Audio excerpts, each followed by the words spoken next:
So we can understand why other living creatures, these lower creatures, would want to be born human. But we don't understand why devtas in Swargalok would want this human form of life, which is not as good as their body. The body of a devta is extremely beautiful and it is naturally fragrant. These devtas do not have to use fragrance. Their bodies exude fragrance all the time. And they are so beautiful that even if the most common looking devta were to descend right here in front of us, I dare say that all of us would faint. And some with weak hearts may even die. Because we cannot contain that much beauty in our limited senses and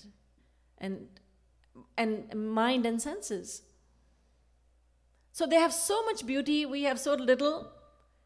Their bodies are fragrant. We have to shower, we have to take baths, we have to use fragrances, talcum powders, this and that, to mask the odors. They can get whatever they want as long as it's in the realm of Maya. They can think about it and receive that pleasure of their choice. But still they want the human form. The reason? Reason is that Sur Yoni Bhog Yoni. Sri Maharaj Ji says in Radha Govind Geet, he explains, Sur Yoni Bhog Yoni Govind Radhe Nar Tanu Hi Karm Yoni Bata De. Devtas belong to Bhog Yoni, which means that they merely taste the fruits of their previous actions, of previous lifetimes. They do not have the right to perform actions in their present lifetime. Those actions that they perform do not bear any fruit. So a devta can do good deeds or sinful actions, but that devta will not suffer or enjoy the fruits of his actions. Whereas we humans, we are held accountable for each and every action. Punyena punya lokam nayati, papena papam, ubhabhyameva manushya lokam. Prashnopanishad says, for good deeds, a human being is rewarded. For evil deeds, a human being is punished. So we attain Swargalok for our virtuous deeds. We attain hellish abodes for our evil deeds. And if we perform a mixture of good and bad deeds, then we are sent here to this earth in various forms of life. So every action bears a reaction for a human, only for a human. Animals, insects, birds, all these creatures, and we can include devtas, they're all the same in that they belong to Bhog Yoni. Imagine a devta like Indra. He's standing in the same line as a little insect, an ant, a mosquito. Why? Because both of them belong to Bhog Yoni. Their actions do not bear fruit. So devtas know that they have to be born in the human form of life. Only then they can practice devotion to God and reap the fruits of that devotion. So they desire to be born human. And we have received this privilege. There are two things needed in order to uplift ourselves. We need two things, two privileges, two gifts. One is superior knowledge. The other is the right to perform fruit-yielding actions. We have knowledge available to us. Knowledge that goes beyond matters regarding the body. Other living creatures, we call them lower creatures, they can only think of eating, sleeping, fearing, and mating. That's all. Ahara nidra bhayamaithunancha samanyame tat pashubhir naranam. Bhartrihari was a great sage, and he had said that animals and humans are equal in 4 respects. In eating, sleeping, fearing, and mating, humans and animals are equal. In fact, we are worse than animals when it comes to eating, sleeping, fearing, and mating, satisfying the lower instincts. When it comes to eating, we seem to have a need to spoil the food first. God has given us so much good stuff, but we are not willing to eat it just as it is in its natural form. If a big bowl of salad is presented before us, we're likely to say, "Ye ghas phoos kya rakh diya mere samne? What is this? Animal feed you have put in front of me?" Now, there are happy exceptions, but generally, when you go to someone's house and they give you a bowl of salad, you think they don't respect me? You didn't make puri, you didn't make halwa, didn't make these delicacies. You're giving me salad, that's it. And your host says, "Well, I respect you so much and I care about your health, so please enjoy." We take it as insult. You don't care about me. You disrespected me. Animals eat food in its natural state. You don't ask them, we don't see them asking for ketchup. Pass the ketchup. Put it on the hay and on the grass. The cow is munching on fresh green grass, and it is receiving the same pleasure as we receive when we are eating rasgulla and gulab jamun. Delicacies, the same pleasure. But it's eating fresh green grass, no additives. That's it. Whatever Mother Nature has provided for it. So when it comes to eating, we can learn a thing or two from animals. When it comes to sleeping, again, they are more disciplined than we humans are. When it's the weekend, we say, "Oh, it's the weekend." And so, you need to get out of bed. It's 10 o'clock in the morning, but it's the weekend. Oftentimes, the mother also says, "Let him sleep. Let the kid sleep. It's the weekend." What happens on the weekend? It's wonderful to have more time. The weekend gives us more time. But saints say to us, enlightened ones say to us, "How wonderful that you have the weekend. You have more time. So why don't you practice more devotion on the weekend? Because you say you're so busy on the weekdays, do more devotion, do more sadhana, do more Rup Dhyan on the weekend." But we use the weekend to sleep more and to engage in all sorts of worldly activities. Animals sleep at regular intervals, and they're more disciplined when it comes to sleeping. When it comes to fearing, we are full of fears. We are afraid of the dark. We are afraid there's someone under the bed, something's hiding in the closet. We don't seem to think that maybe it's God hiding in the closet. Oh, it's the boogeyman. Children are taught, behave yourself or the boogeyman will get you. So we start to fear. We have so many fears, so many phobias, so many of them. But animals are fearless. You can see them roaming around, whether it's light or dark, they're not afraid. And when it comes to satisfying lower instincts, we know of many animals that mate only once a year, whereas we humans, we spend our whole lifetime running after pleasures of the senses.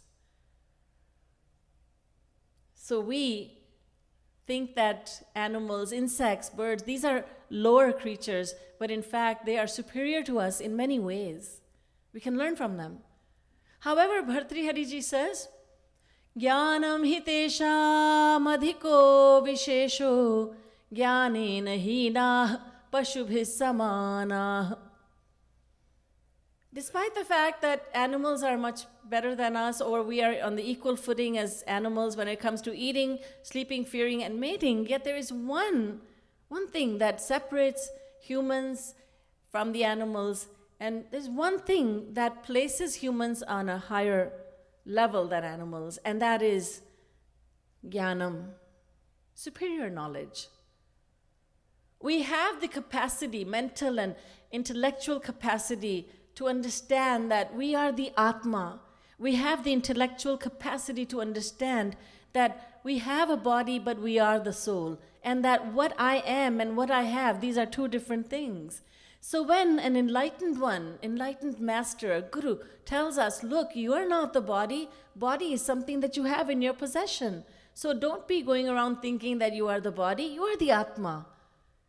We have the ability to understand that. And we say, oh, I get it. I didn't know that. You mean the body and Atma, the soul, they're two different things? And I am the Atma, I'm not the body? And the Guru says, yes, yes, yes. You know, have you been to a funeral? And we say, yes. Well, have you seen the body there? Yes. And what have you said? What did you hear people saying? Well, I was saying, and others were saying, oh, poor man, well, he's gone. He's left this world. But you saw the body in front of you, and yet you said he's gone. So what does that mean? The Guru asks the disciple, what does that mean? Who left? Who is gone? And then we use our intellect, and we say, oh, I get it. I never understood it, but I just used to say this. But I understand now, Guruji. What you mean to say is that the soul has left, the soul is gone, and the body remains. So there are two different things. Oh, we can understand that. Try giving this lecture to a dog or a cat or a horse. They cannot understand. They just cannot understand. We can. So we need knowledge in order to attain God. Secondly, we need to have the privilege of being able to perform actions that will bear fruit in the future. That future may be 5 minutes from the time the action was performed or 5 lifetimes later. But in the future, every action bears a reaction. Avashyameva bhoktavyam kritam karma shubhashubham. Every action, good or bad, will bear fruit. Only humans. This is only for the humans. So we are so fortunate. And so despite the fact that we have a very impure body, a very complicated body, it has so many parts to it, and at any given time, there's something or the other wrong with one or more of these parts. Do I need to convince you? No, because everyone has that experience. It's a toothache, or it's a headache, it's a high blood pressure is too low, high sugar level, oh, I think I need to eat something sweet, my sugar went down, my sugar went high, sugar went down, cholesterol level is hitting the ceiling. There's so many things wrong. So many things are going wrong with our body. And yet this body is praised by devtas. That's like the body of a silkworm, Resham ka kida. The silkworm is a very insignificant creature. It would be considered an insignificant creature except for the fact that we get silk from it. From its waste matter, we get silk. The silk that is used by the pandits in their puja, the silk that is very expensive, pure silk, we get it from silkworm. So the silkworm would be considered completely insignificant. However, we get silk from it, so the silkworm becomes very precious. In the same way, this body of ours, it's very condemnable. It's terrible. It's impure. But it is praised highly because when we occupy this body, then we can attain God. We can attain the knowledge of God. We can know God. We can love God, and we can attain God. But we see that we're not really doing that. We are not really trying to attain God. Why? Because our faulty intellect has decided that there's a lot of time left. I'll do it just now. I'll do it in a while. I'll do it when I'm a little older. I'm just a child. Give me a break. I'm just a kid. I'm just a teenager. Oh, I'm newly married. Oh, my child is so small. Or I'm furthering my career. I don't have time yet. I'll do it. When I'm old, I'll do it. What happens when we get old? We seem to forget. When we see people who are older than us, we know that if we don't die before that, we will reach that age if we don't die before that, and we will go through exactly the same thing that they're going through. Old age is the most debilitating disease. Angam galitam palitam mundam dashana vihinam jatam tundam vriddhoyati grihitva dandam tadapi na munchatyasha pindam. Bhaj Govindam, Bhaj Govindam, Govindam, Bhaj Mudhamate. Adi Shankaracharya says, he reminds us of what old age is all about. The body parts start to give up. As Sri Maharaji often said, he said, the body parts start saying, lungs and heart and so on, we want rest now. We just retire us now. We've been working for so long. Now we want retirement. So they become very weak. The head starts to shake. The legs become weak. Now we cannot balance our body without the help of a cane, a walking stick.